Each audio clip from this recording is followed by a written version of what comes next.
Motorola company is famous for its cheap budget smartphones, introducing the new Motorola Moto G6 Plus with newly revised and beautiful design with fingerprint scanner below the screen. And on the backside they have antenna bands like iPhone.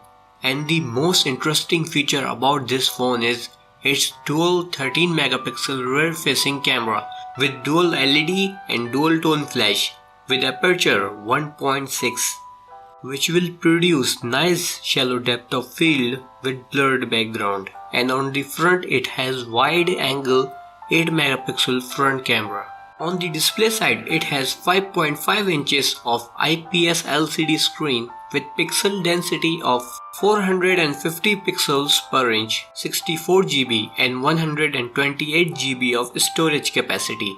With 4 GB of RAM, it will be available in 3 different colors: grey, blue and golden. The price range will be around $270 US, truly a flagship mid-range phone. And it will come with latest Android Oreo 8.0. It is supported by fast charging and the battery size is 3000 mAh, which will easily last up to a full day. Well, that's all. Check out this video and thanks for watching. Catch you guys in the next one. Farewell.